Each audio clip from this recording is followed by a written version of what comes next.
دي مش عايزه ودن قط، دي عايزه ودن حمار، ودن جحش، اي ودن كده تكون كبيره ومدلدله.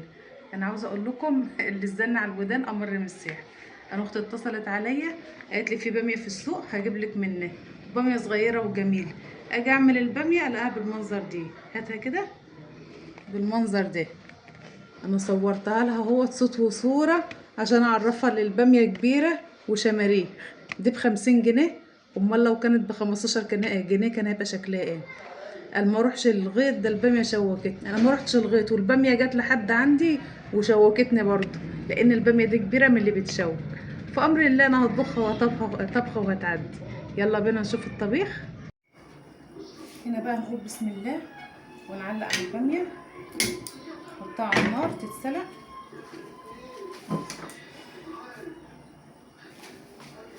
بسم الله. يا دوبك هتاخد غلوة علشان تستوي ايه في التقلية بتاعتها.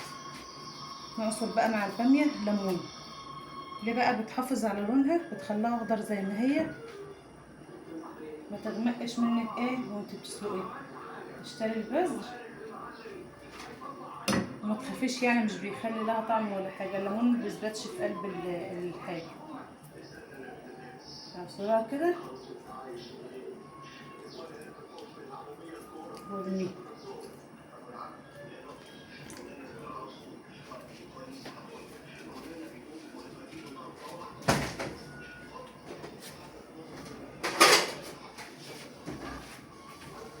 هنسيبها تغلي بقى.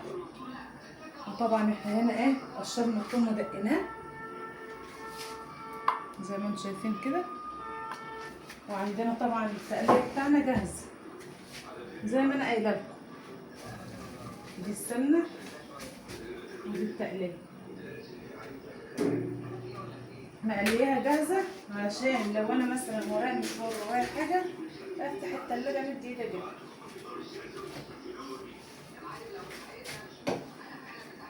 ولا روحش الغيط ده الباميه شوكتني، ولا روحش الغيط ده الباميه شوكتني. ما روحش الغيط والباميه اللي جت. هنا بقى يا جماعه علقنا على الزيت، لان الباميه ما تتاكلش لوحدها، عاوزه شويه تحابيش جنبها. علقنا على الزيت وهنقلي ايه بتنجان وفلفل. انا عندي الباميه في اللي بيحبها وفي اللي ما بيحبهاش، فانا هعملها وهتتاكل يعني هتتاكل، انا مش هعمل حاجه تانية جنبها. وقت ما يجوع او جوع هيقرصني او هياكله. يعني يوم ما هعمل هقلب بطاطسايه بس كده ايه، اللي مالوش تقل على الباميه ياكل بطاطس محمره بتنجان فلفل حاجات من دي.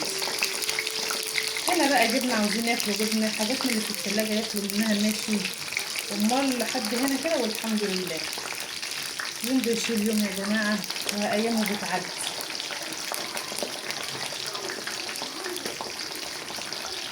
لان العيال اصلا والله العظيم العيال، يعني انا مش عارفه هم عيال لوحدهم ولا لا، بس انا حاسه ان هي العيال كلها ما عادش بيعجبها حاجه، وتبقى طبخه ومكلفه ويقولوا لك عاوزين اندومي. لا احنا مش بنحب الاكل ده، خلاص حمرنا بطاطس، خلاص قلنا بيض، وتبقى طبخه ومكلفه ونص الاكل يترمى. فانا مش هعمل كده، انا هعمل اللي موجود هنا وهياكلوا، يعني هياكلوا ان شاء الله باذن الله. ونجهز برضو معانا الفلفل.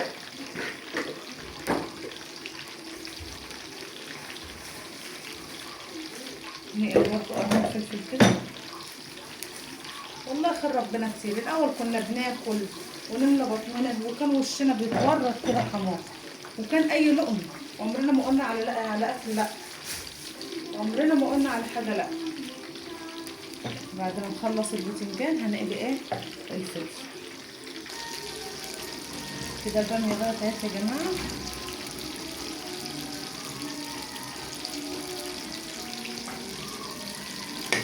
جبتي يا سما؟ ايوه. شطوره يا سمسم. مفيش يا ما ماما. جبتيش مرق الدجاج من التانية ده؟ ما بحبش دي.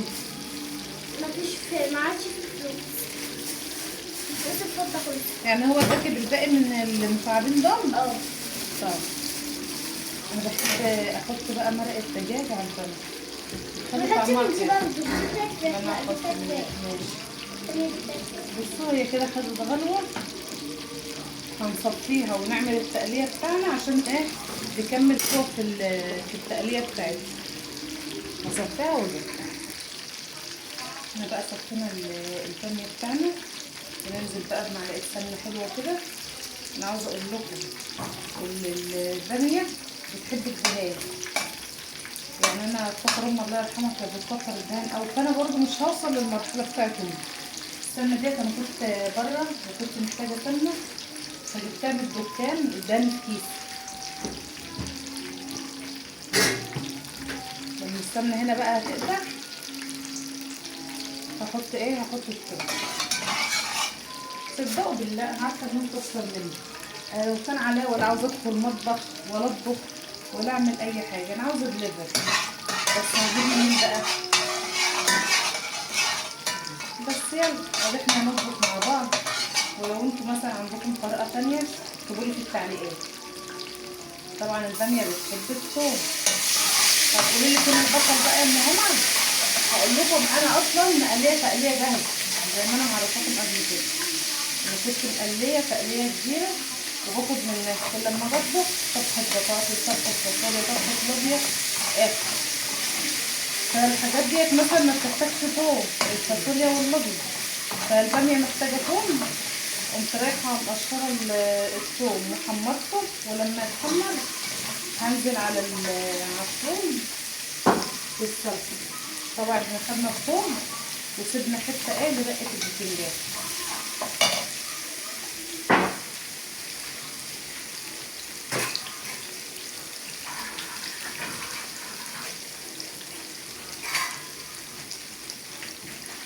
هنا البتنجان بتاعنا استوى. البتنجان ده جميل عامل زي العجمية.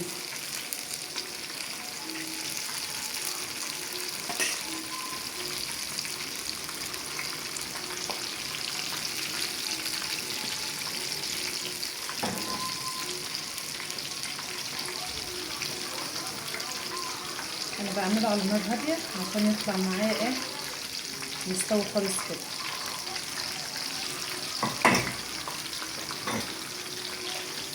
انا هقلب التومه.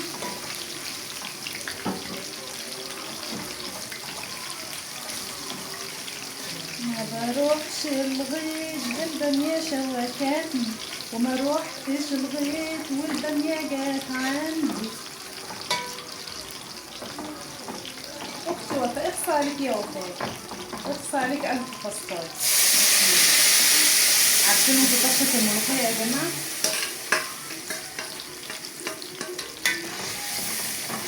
زي ما انتوا شايفين كده.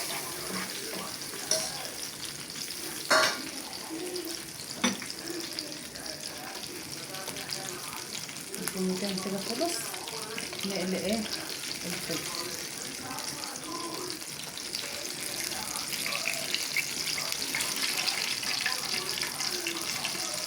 يا سلام بقى على شويه البتنجان دمت وحته الدقه. يا سلام يا سلام يا سلام. طبعا الفلفل اهو. بصوا يا حبايبي لما تيجوا تقلوا الفلفل شقوه من هنا. ليه بقى؟ عشان ما يفرقعش، وعشان لما تيجوا تطلعوه لما يبقى مشقوق من هنا، يعني في ناس بتشقه من هنا بس كده، فطبعا لما يبقى مشقوق من هنا بيعبي زيت، امال لما بيتشق من هنا تيجي تطلعيه ما بيكونش فيه زيت عشان يستوي.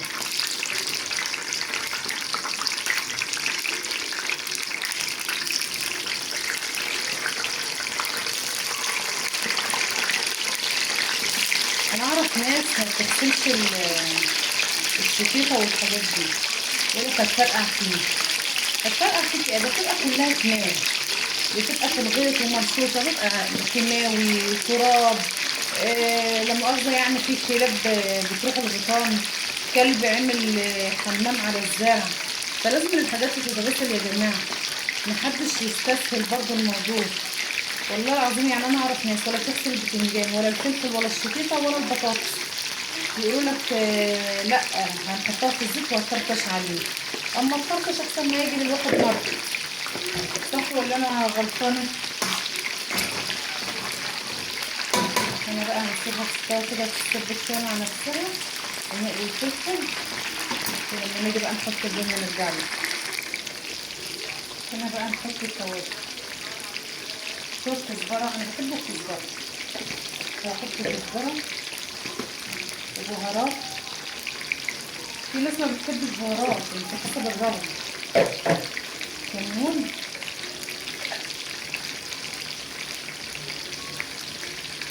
انا بحب طعم الكمون في الاكل. وشويه فلفل اسمر.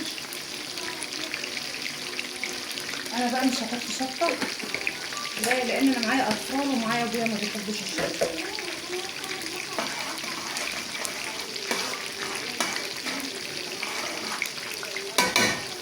وهنحط مرق الدجاج. طبعا انا كنت حطيت مكعبين في الصلصه وهحط كمان واحد. ومش هحط ملح الا بعد ما احط الباميه وتغلى واضيفها. يعني لما الباميه تاخد غلوتين كده في المرقه بتاعتها ادوقها. لو محتاجه بقى كمان بعد مرق الدجاج او محتاجه شويه ملح ابقى احطها. بصوا بقى يا حبايبي، كده اتسبكت ما شاء الله وجميله اهي. انا عاوزه اقول لكم ان الريحه تحفه والدهان بتاعها حلو برضو.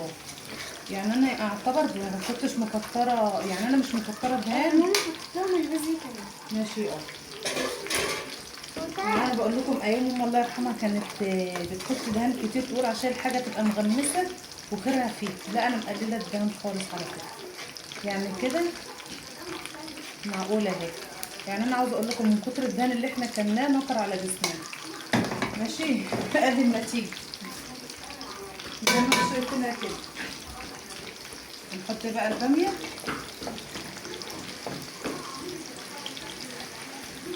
نص الليمونه طبعا في اشتريه. وتحط شويه ميه، ما تكترش ميه. الميه بقى تحط حبه بحبه عشان ايه الباميه تبقى متسبكه. ويا سلام بقى لو انت عامله الباميه دي على بياض، بتبقى جميله جميله جميله. من افضل الطبخات اللي المفروض تتعمل على بياض الباميه. زي ما انتم شايفين كده دي النتيجه.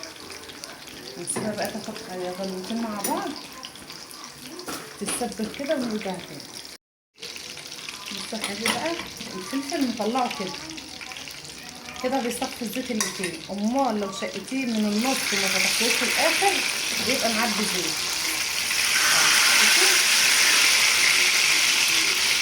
والله انا عارفه ان انتوا اشطر مني. انا لو عليا عايزه حد يجي يطبخ وانا اكل عايزاه، بس ده احنا بنعلم بوعي، مفيش مشكله. ولو حد عنده طريقه احسن من كده يكتب لي في التعليقات وانا متقبله اي تعليق. كلكم على دماغي وكلكم حبايبي واخواتي. هنا بقى نطلع حته جبنه حادقه.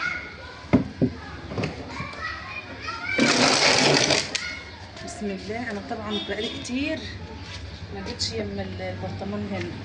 تاتي كده يا سلمى، هاتي كده. ما شاء الله بسم الله ما شاء الله. شوفوا عجوزه صافي.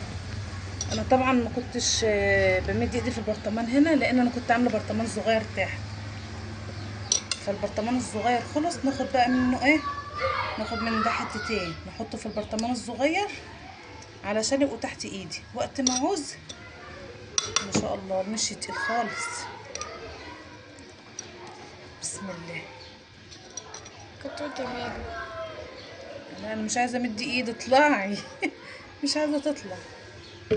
بسم الله الرحمن الرحيم. الله طعمه جميل عشان محطوط عليها بسم جوزة. الله. محطوط بصوا يا عليها جماعه جوزة كمان. بعمل هنا كده عشان مش كل يوم والتاني ايه اطلع اخد. ما شاء الله مفيش بقى ولا دوده ولا سوسه لان انا كنت مصفيه. ارفعي ايدك يا سما. بصوا يا جماعة، لان انا كنت مصفيه المش ده، فطبعا ما شاء الله ما كانش فيه، ما فيهوش ولا دوده ولا سوسه. وجايباله عرق حلاوه وجايباله خميره دوب.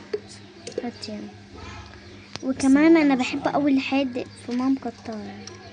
انا عندي سما بنتي غاويه جبنه حادقه، كل لما اجوع تعمل سندوتش جبنه حادقه. بس انا ما كنتش بعملها عشان بطني يا جماعه بقت بتوجعني منها. هاتي كده يا سما، هاتي هنا البرطمان ده باين. او باين. ما شاء الله. شوف انا باخد من هنا احط هنا، يبقى خزين عندي تحت. بدل ما كل شويه نطلع، هي اصلا معموله بعجوزه فالحته طالعه تحفه. لو اني كده المشي بتاعها دوقش. بس جميله جميله جميله. في ازازه مشي في التلاجة تحت، في التلاجة صح؟ هاتيه ازود بها الجبنه ده. يعني زي ما انتم شايفين كده ما شاء الله المش احمر، لان انا كنت حاطه له شطه وعجوزه ومصفياه وحاطه له خميره دود وعرق حلاوه. ما شاء الله ده من ده. فالمش ده يعني بعد ما مليت البرطمانات المش ده كان فض عندي. فدلوقتي الزلعه الكبيره ديت امسكي يا سما كده اهو. بسم الله. الزلعه تعتبر الجبنه شربت المش، فالمش ده برضه انا كنت مصفياه وعيناه. فطبعا دلوقتي الزلعه محتاجاه. ما شاء الله ما شاء الله ما شاء الله. شايفين الحلاوه يا جماعه؟ بص على الحلاوه، حلاوه دي بلدي وكاله اللي هو بالسوق. دي بلدي ونقاوه نقاوه. دي بلدي هنا برضو ونقاوة شويه نقاوة. مش هنا مش عارفه انزلهم. همصمص برضو الازازه دي بشويه لبن واقوم فضيها هنا. خساره يعني غيرنا مش لاقيها. بيبقى في نفسه الحاجات دي بأمانة. يعني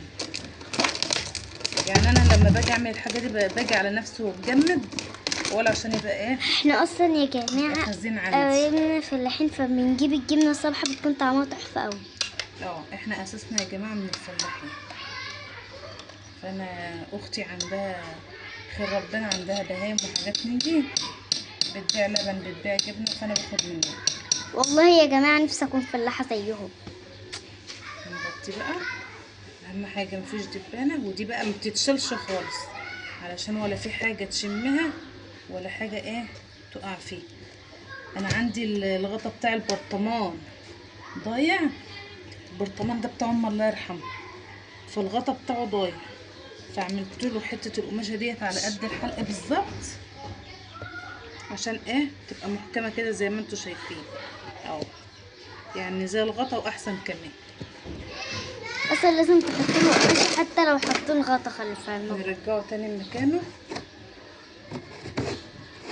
وده برضو عندي برطمان قديم قوي فيه مش وفيه حاجات كده خيار وجزر وحاجات من دي، بس بايظ.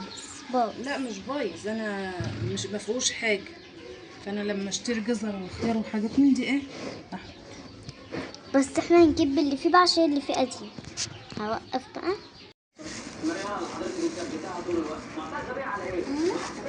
شقيتك طلعي ليمونتين يا سما.